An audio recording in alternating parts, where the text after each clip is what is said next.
It's an honor to be able to share a story of a very special person, my hero, John Lloyd. A lot of people just saw this magnificent communicator, but they really didn't know how it started. And that's really what I want to share, is how he got to where he did. So when John, I think his first memory was when he was 2 years old.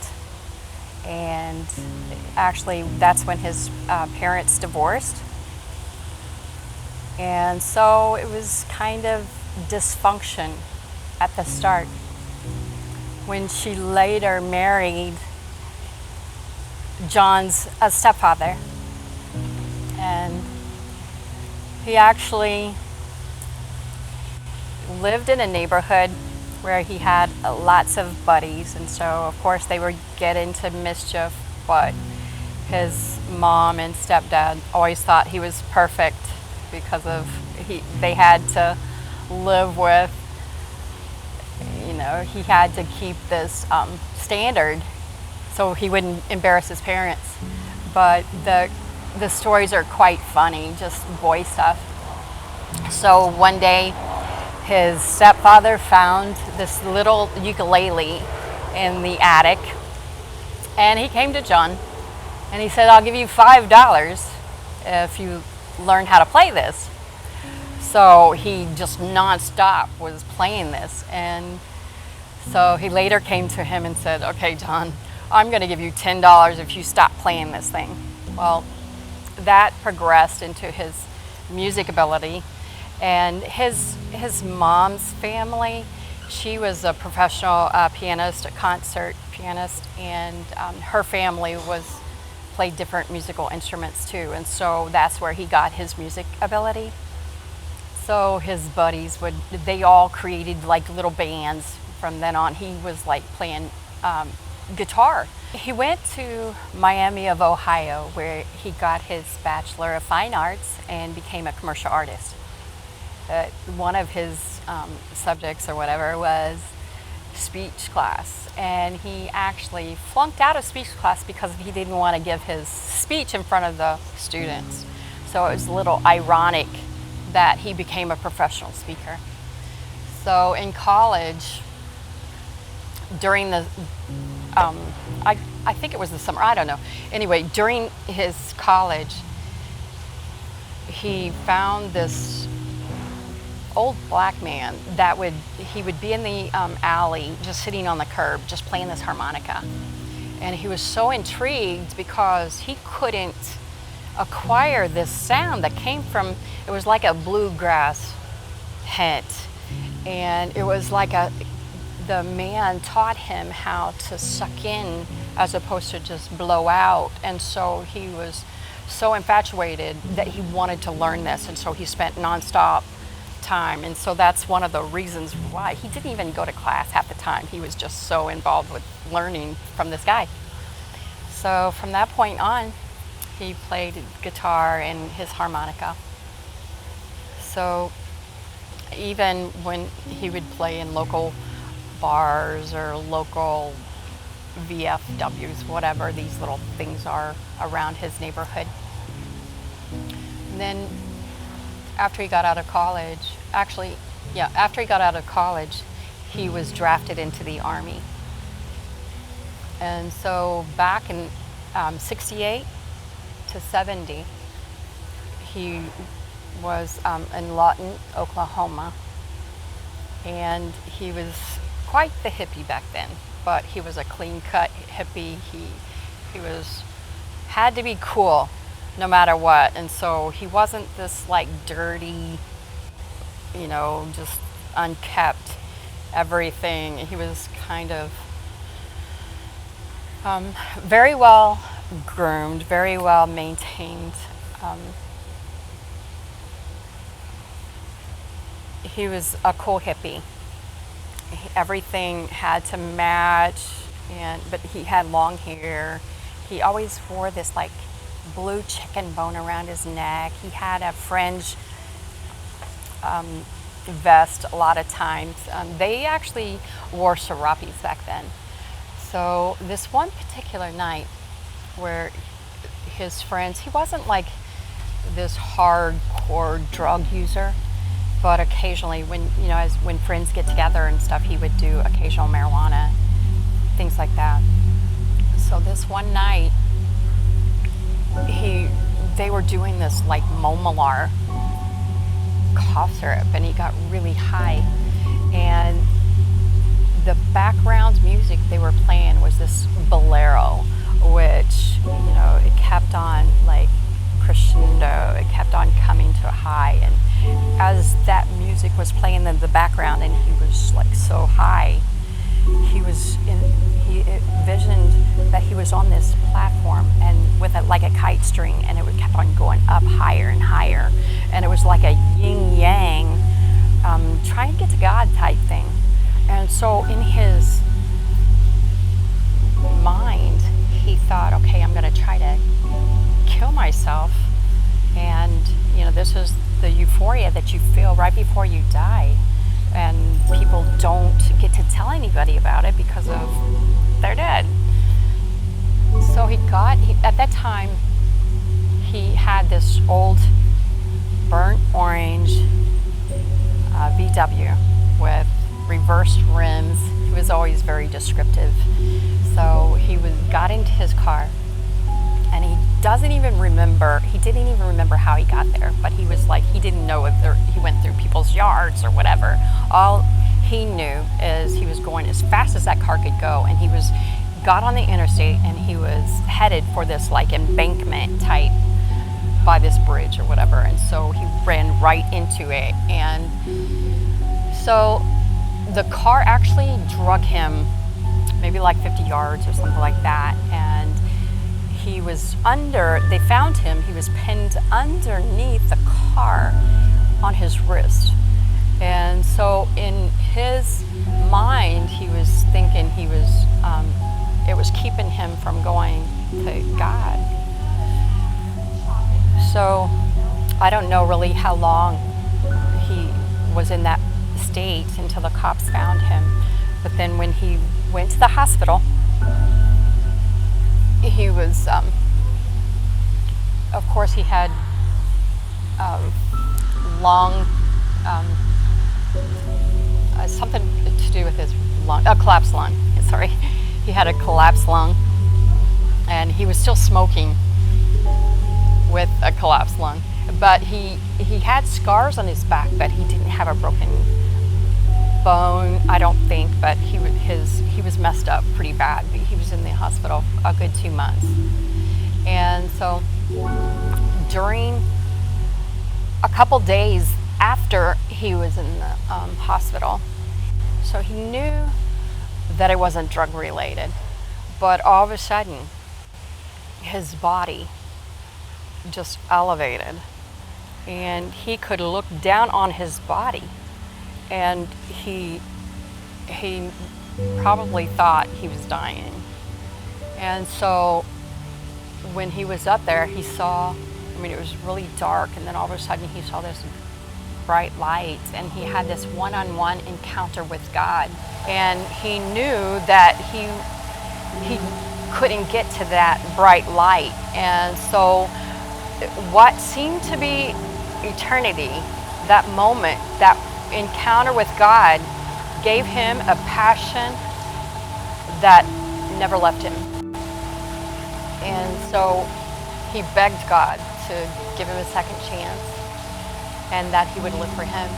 And so slowly he was put down into his body, and as soon as that happened, he was like nonstop sharing with people, letting people know what happened to him, even though he didn't really know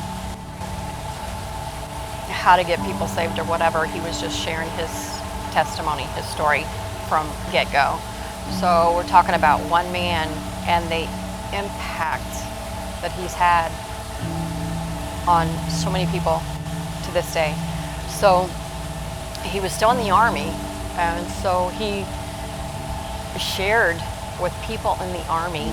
They were in Oklahoma back then, and I think Fort Lawton, Oklahoma, not Fort Pierce, I don't know what it was. But anyway, he was sharing with these people that knew they could see a difference already in his life because he was a party animal with them. Even though he was in the Army, he was an illustrator. He didn't really have to go fight combat. So from that point on, when he got out of the Army, he lived in Fort Wayne, Indiana, right by the art school. And from that point on, he actually had a lot of art buddies, and they would come over and he would sit on his porch right there, and the people would come over and they would just jam, and he just had this way of just attracting people. People was just drawn to him, and people were getting saved like left and right. And so he would go to churches, and the pastors there wouldn't know what to do with this long-haired hippie guy with playing this guitar. And so he just went from church to church, and finally he found Dr. Pano, and he was able to embrace him and try to tell him, and mentor him, because he noticed that there was this special thing in John. So when they had their big church there, and John would bring all these art students, hippie, in church in the front row, and barely any clothes on. And so the money people of the church, they went to the pastor and they said, "You're going to have to get rid of these hippies, or we're going to take our money and our kids elsewhere, because of these hippies are going to ruin our kids." And so he didn't really know what to do, and so he prayed all night long. And finally he approached John. Why don't you start a coffee house? And so of course, he's not very seasoned at all, but he kept on saying that, just study and then teach them what you know. And so he was just very genuine, and my word for him was so organic. And so they acquired this it was very a yuppie area on the landing near the canal there at Fort Wayne. And so they really didn't know what to do, but all of these kids were art students, and so they took this building and just turned it around. Made it really cool. And they were given shag carpet pieces, the sample ones, and so they had these shag pieces of carpet all over the place. Somebody had given them these big electrical spools that they cut into, and so they'd sit them on the floor, and these hippies would sit, Indian style or whatever, all around on the floor around these tables, and they drew pictures on everything, and they came up with the name Adam's apple. And so everything that they did had this Adam's apple theme to it. And so they did this newspaper. It was called Hardcore, and the Adam's apple, and the logo was this little apple with a little worm sticking out of it because of Adam with the apple. And so that was their logo type. They came up with Juicy News, and the name of their office was, they called it one was the Orchard, and they just came up with all these names and tracks. They did all of their little bitty handout things that they would do their own artwork, and still to this day, we still have all these memorabilia for 50 years ago. And so people fight over it. So it was really a cool time. But the instrumental part of this was just how it built up. He didn't even know what to do. And so there was a group of like 8 people that he did this together with. And so all they did was, all they knew how to do was just pray. And so from this day, is people that knew my husband knew that that's what he was all about. And so that carried out all his life. He was a man of prayer. So these kids learned how to pray. And so they would go from one area and get kicked out and go to another area and pray. They would just like pray nonstop. And so as they were praying, this coffee house ministry was growing and growing, and people were just coming in. And this was a yuppie area. And so these hardcore dudes would come in looking for drugs, women, whatever. And so when they came in, it was like they were hooked, and they kept on coming back for more. And so just organically, people would bring their guitars, their music, and they would just sit and jam. And so he would do a session where he would sing. He would always sing and just share a word. He would always share a word. And they didn't have any music. All the music that was back during that time was just like hymnals. And so he would bring these secular bands in. Every Friday night they would have a concert. And so he would interview them. And Petra, I forget the guy's name, but he came up to him, and he's Lutheran or something like that. And so anyhow, he had this long, wavy, curly hair. My husband did it so awesome. He would like ring his fingers, and he would say, "Hey man, I want to play in your coffee house, dude." And he says, "Well, what you into? Are you into Jesus?" He says, "Yeah, I believe he's the interterry plants, I don't know, space traveler or something like this." It's something really weird. He says, "Close enough." And so they would do a set, and then he would preach the word after it. And so it's like that one summer, the first summer, he says the most religious song that they did was Spirit in the Sky, and just different things like that. So it was just really secular songs. And then of course, when Petra became their house band, everybody was writing songs because of their life story, because they were getting saved. And so all these artists would, started out, Honey Tree, and she was 16 years old and she got saved. I mean, all these people have their awesome stories, which we'll go into later.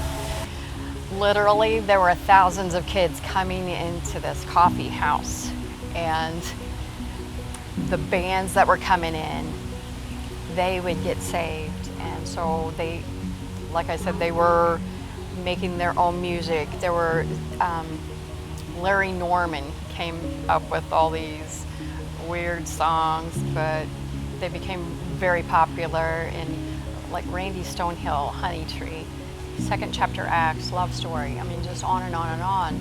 All of this music actually came from that era, that particular time during the Fort Wayne coffee house. And of course they went their way, and it was like spreading, and just even from way back in the Army, how that started. So it was just like these little sparks of fire just like exploded. So Kathy, she was one of the 8 that was there, but when she was like 16 years old, she was up in the balcony. She was a foster kid at that time. And so John was getting baptized. And so he was sharing his testimony. And so Kathy said that there was this awesome light as he was getting baptized. And so Kathy ran down to the people because she wanted what he had, and she was wanting actually to get baptized with him, but that didn't happen. But she actually got saved the same day that he got baptized. And so now we know that particular time. It was so neat to find that out. So all of that like just exploded, and he felt called after that season of 10 years to move to Florida. And he carried that passion, that same passion, organic passion, to Florida. And he started out in this little campground type thing. And then from then, there was a couple, an older couple that was there that opened their house out to start a church in Clearwater. And so it started with 5 people in the living room. And so it grew from one location to several locations to where it is now, which it seats like 4,000 people. And of course they had more than one service. So it's just that same genuine, organic passion that he had, this hippie persona or whatever throughout the whole time. He had this guitar on his back and, you know, the leather case with his music and stuff. He just had that the whole time, and he'd bring out the guitar and he'd play his guitar and his harmonica at the same time, and just people just loved it. And it was fun to come to church. It was just so fun, and you felt love, and there was such energy there. It was just amazing time, amazing season that he was able to just, when people were under his teaching, it was like they got it, and they grew, and they shared. And so this was what he was all about. And so still to this day, there's people like me that I got his seed of passion, you know, for prayer and the word. That's what he loved so much. And so just like I'm sharing it today, so many people are still sharing it. And so, yeah, he's gone, but his story still remains. And we still have his teachings. And so we're gonna still be telling his story. So just like one man that actually started based on rejection because of they were kicking these hippies out of church. So based out of rejection, the Adam's Apple was formed, the coffee house, and then he came to Clearwater and that great ministry was formed. So just one man had an awesome impact on life. And so it's just, you too can have the same impact. It's just, what do you do with your life? What are you doing on a daily basis to actually grow to who you're supposed to be? So I know his life was about seeds, planting God's word in your heart. So I pray that you still carry on that same passion as he did. Thank you for letting me tell his story.